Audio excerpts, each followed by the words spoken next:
Merci. Alors, de façon très concrète, donc, effectivement, je suis que l'animateur, mais vous interpellez, donc, pour ceux qui ne le savent pas, je travaille à l'ICAM,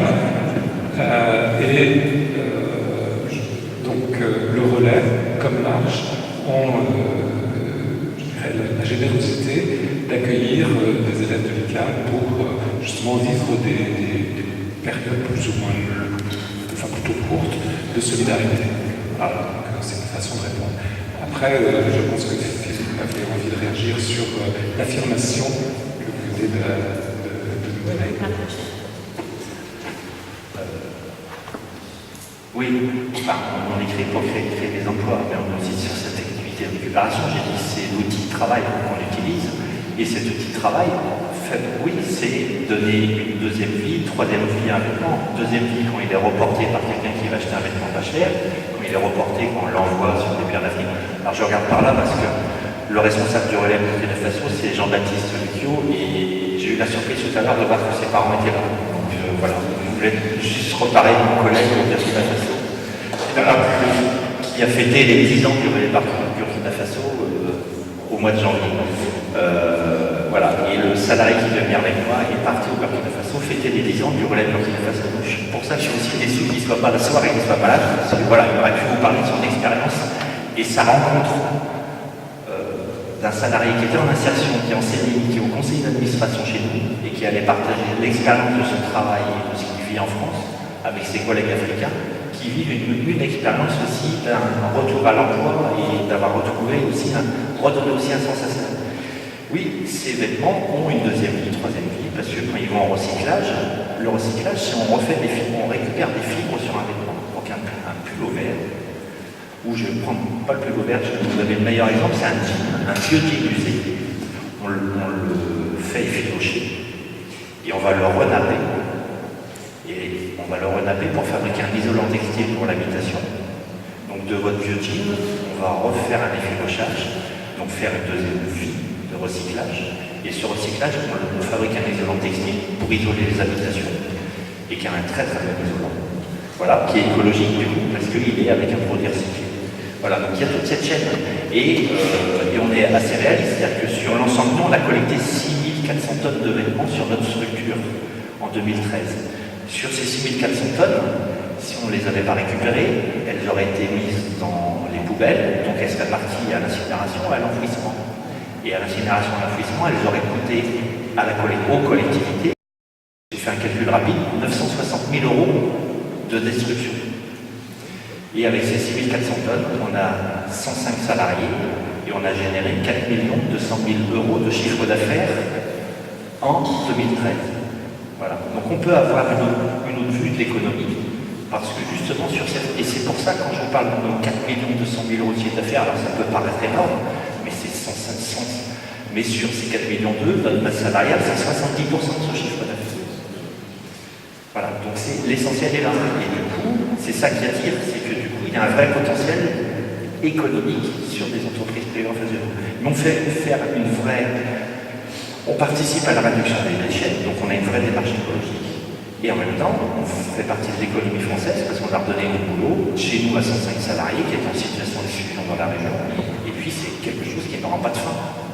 Parce que de toute façon, on ne va pas arrêter notre activité, parce que vous allez continuer à vous habiller, vous allez continuer à acheter des vêtements neufs, vous allez continuer à les enlever de vos armoires, parce que vous avez racheté du neuf, il faut vider le vieux, et du coup on aura toujours du boulot. Donc on est dans une activité qui de toute façon est pérenne dans la durée, parce que ce n'est pas éphémère, parce que de toute façon vous vous habillerez tout le temps. Donc on aura toujours du travail dans le temps. Merci. Que j'aimerais vous poser aussi, c'est qu'il y a une activité de recherche de ce que vous faites. Justement, le recyclage suppose que vous soyez techniquement en recherche de nouveaux matériaux composites. Là, comme je dis, pour le bâtiment, par la formation d'isolant, est-ce que vous avez justement une sorte de laboratoire ou de bureau d'études qui continue ça? Est-ce que vous avez des partenariats avec des écoles, puisque Philippe peut être tout à fait bien nommé pour faire un partenariat de recherche aussi là-dessus? Je ne sais pas. Bon, on a des partenariats avec l'ICAP. Voilà. C'est pour ça qu'on connaît bien l'ICAP. Alors, je ne connais pas l'ICAP, mais voilà, on a eu un partenariat avec l'ICAP parce qu'on a développé avec l'ICAP la création et la fabrication de métis. Notre isolant textile, on l'a fait en partenariat avec des étudiants ingénieurs de l'ICAP de Lille. Donc voilà, on a un vrai partenariat avec des écoles. Et puis on a une entité recherche et développement chez nous, parce qu'il faut faire des nouveaux produits. Aujourd'hui, dans le même style que l'isolant métis, mais voilà, en densifiant le produit, on fait ce qu'on appelle un éco-baffle qui permet de refaire la rectification acoustique dans les grandes salles, les salles de spectacle, etc., les salles de réunion qui, des fois, résonnent dans tous les sens. Et du coup, quand une personne parle, on a un écho énorme. Voilà, on fait une éco-baffle et on a plein de produits en recherche et développement parce qu'on va trouver d'autres produits. Et aujourd'hui, on a beaucoup de matières synthétiques. Et il y a une vraie problématique sur synthétique en recyclage. Et bien, on a des recherches et développement, y compris des partenaires des entreprises qui ont besoin de matières premières. Aujourd'hui, voilà, tout le synthétique est fait à partir du pétrole. Il y a des industriels qui, si on leur fournit des matières synthétiques de recyclage, n'auront plus besoin d'utiliser du pétrole pour refaire des matières, puisqu'on a la matière première chez nous. Donc voilà, on travaille là-dessus, avec des entreprises, des écoles, des laboratoires.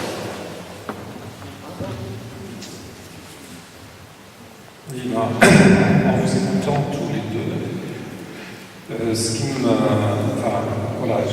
dis, c'est que finalement vous intégrez un peu une notion de communauté, mais pris au sens large du terme. C'est-à-dire, bien sûr, il y a la vie du groupe, qui peut être une vie de communauté, mais c'est aussi une communauté avec le voisinage, avec l'entourage, à Vertou, avec le cinéma par exemple, avec le boulanger, etc. Et qui crée une vraie richesse relationnelle, une richesse citoyenne au sens de la vie de la cité, et de la même façon, au relais, on a cette notion-là, aussi se dire que en faisant travailler des gens qui étaient exclus du travail, on crée la richesse humaine, sociale, relationnelle, et que c'est peut-être ça aussi qui nous lie, c'est-à-dire une création de richesse qui ne soit pas simplement la création de richesse monétaire, mais qui peut être beaucoup plus large que ça, si on y réfléchit, et surtout si on y réfléchit en disant, s'il n'y avait pas ça, qu'est-ce qu'on perdrait? Voilà. Donc je ne sais pas si vous avez envie de réagir, parce que ce n'est pas vraiment une question, c'est une remarque. Il y a quelques années, en 2005, on a fait toute une réflexion à l'arche pour essayer de chercher un peu plus ce qui faisait notre identité. Et ça a été fait au niveau mondial, dans toutes les communautés de l'arche, soit des communautés de pays riches, comme le nôtre, aux États-Unis, ou des pays beaucoup plus pauvres, Haïti, Bangladesh, pays d'Afrique. Il y a trois mots qui sont ressortis: relation, transformation, signe.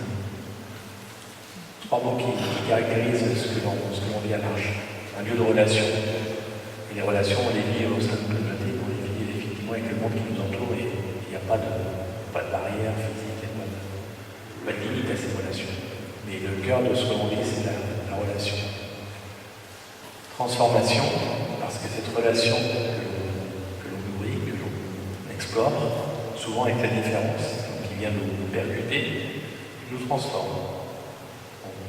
On se croit fort, on se découvre fragile, faible, et puis finalement on se transforme pour voir que voilà, il y a un principe de réalité sur ce que l'on est. On n'est pas blanc noir, mais on a quand même des belles choses. On se transforme, et puis cette transformation, où finalement on n'a pas une image réducteur, on est appelé à ne pas avoir une image trop réductrice de notre monde. Les forts et les faibles, mais tout le monde partage une humanité commune avec cette fragilité, mais en même temps avec chacun quelque chose d'extrêmement beau et puissant à apporter au monde. C'est ce qu'on disait tout à l'heure, peut-être ce royaume de Dieu qu'on a déjà envie de vivre ici, se vivre ensemble. Aujourd'hui, peut-être on parlerait d'une cohésion sociale qu'on a envie de recréer dans notre monde, du lien. Et bien ça, on se dit que ça fait signe. On a envie d'être signe. Et ce signe de se déchanger et aussi de recevoir les gens qui nous entourent. quand je vois mon quotidien et notre quotidien collectif, il y a toujours, enfin moi de ce que je vis au quotidien, il y a toujours cette préoccupation de l'autre. On est toujours attentif aux nouveaux salariés qui arrivent. Voilà, on a embauché un salarié, là ça fait 15 jours. J'ai parfois la sensation qu'il est dans son monde. Il ne parle pas. Bon, il sait parler. Mais il ne parle pas, il ne communique pas. Il est très fermé sur lui-même. Et puis en même temps, il est pris en charge par 2 de ses collègues au quotidien qui disent que c'est difficile. Mais en même temps, il trouve sa place. Et puis du coup, on va le faire parler, etc. Et ils le prennent en charge au quotidien. Donc voilà, ça veut dire qu'on ne peut pas être fermé sur soi-même, c'est ce que je disais au début, quoi. Mais on doit toujours avoir la préoccupation de l'autre et du coup d'avoir un intérêt à ce que l'autre trouve sa place dans un groupe et dans notre vie, mais pas que dans le groupe. C'est-à-dire que si on arrive à le faire un peu bouger, ça veut dire qu'il va mieux trouver sa place aussi à l'extérieur. Voilà, et on ne peut pas être fermé sur nous-mêmes. On a nos salariés collectent, voilà. On a des conventions avec les collectivités, donc nos salariés collectent. Et de temps en temps, des relations avec des services techniques dans une collectivité, avec des particuliers, un donateur qui va donner son sac directement au conteneur, parce que le conteneur, il a vu qu'il était déjà pillé de temps en temps, et du coup, il repère que le véhicule arrive, il donne le sac directement au chauffeur. Mais c'est de la relation, et ça se passe toujours très très bien. Enfin, il y a une vraie relation avec nos donateurs, dans nos boutiques, il y a une vraie relation avec les personnes qui viennent acheter. Et ce ne sont pas que des personnes exclues qui viennent acheter dans nos boutiques. C'est ouvert à tout public, parce qu'il ne faut pas non plus catégoriser les personnes en disant que ce sont des boutiques pour, je fais dire comme ça, pour les pauvres d'un côté, et puis il y aura les boutiques pour les riches. Et bien, dans nos boutiques, il y a tous les milieux sociaux qui se rencontrent, qui se parlent, ce qu'on ne voit pas ailleurs. Dans un hypermarché, chacun est derrière son caddie, on fait ses courses, on s'en va, on paye, on s'en va. Et dans nos boutiques, les gens discutent beaucoup, tous les clients discutent entre eux parce que c'est, voilà, il y a quelque chose qui se passe, et nos vendeuses dans les boutiques ne sont pas là pour faire que du chiffre d'affaires. Mais voilà, on ne pousse pas à la vente, c'est-à-dire que chacun trouve sa place, on rentre, on ressort, on va discuter, et puis si on part sans rien prendre, on s'en fiche quoi. Mais il faut être en lien avec la vie et tous les gens qui sont autour, il ne faut pas être fermé sur l'extérieur. Je voulais juste dire une petite chose, c'est qu'aussi, quel que soit son poste, il y a une vraie préoccupation chez nous. Voilà, il y a quelques années, moi j'ai un travail un peu stressant de temps en temps, et il y a quelques années, j'ai fait une très très grosse dépression. Un matin, j'étais incapable d'aller à mon travail. Voilà. Et ça a duré 1 mois. Et pendant 1 mois, je recevais des messages des salariés, des cartes postales signées par tous les salariés qui me disaient « Philippe, soigne-toi, reviens quand tu peux. » Et on fait tourner la boutique. Et à la tournée de la boutique, toute cette période-là, ils ont fait tourner l'entreprise. Ils ont géré l'ensemble. Et la boutique, elle était comme je l'avais quittée quand j'étais parti, ou le jour où je n'avais pas pu y retourner. Voilà. Et c'était leur préoccupation que j'aille bien, mais qu'en même temps, il fallait que tout tourne. C'est pas parce que je ne suis pas là que la boutique ne tourne pas. Voilà. Aujourd'hui, j'étais absent, j'étais à une réunion Emmaüs à Milor. La boutique, elle a tourné toute la journée, pas besoin d'être présent, puisque c'est leur boutique et c'est leur boulot, ils savent le faire tourner. J'ai juste à vérifier que les comptes tournent, mais on n'a pas besoin de voir pour que ça marche. Et dans toutes nos structures, le relais, c'est comme ça. Le responsable a besoin d'être présent pour que ça tourne. Donc si on est absent, la boutique tourne, et je n'ai pas posé de questions, tout le monde était à son poste de travail à 8h du matin, et ils ont travaillé jusqu'à 16h30 aujourd'hui, et personne n'est parti avant l'heure parce que c'est leur responsabilité, et on ne contrôle pas les horaires. Parce que les gens se contrôlent eux-mêmes.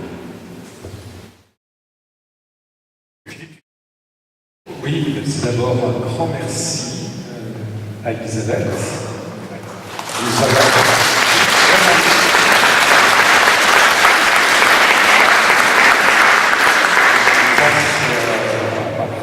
Ces quelques mots par son sourire, voilà, d'avoir su peut-être nous toucher, vraiment. Enfin, moi, j'ai vraiment senti comme ça. Puis, au silence qui s'est fait quand vous avez pris la parole, je crois aussi qu'il y avait quelque chose de cette, voilà, de cette émotion.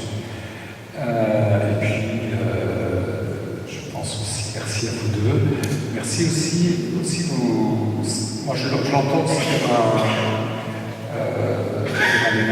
un message d'espoir, hein, parce que c'est vrai qu'on regarde la télévision, on ouvre les journaux, on a beaucoup beaucoup de raisons de désespérer, de se dire voilà, le monde va de plus en plus mal depuis si longtemps. Mais en même temps, peut-être depuis toujours, mais depuis toujours aussi, il y a ces porteurs d'espoir dont vous faites partie et que ça nous fait du bien, ça nous donne envie aussi d'y contribuer. Merci.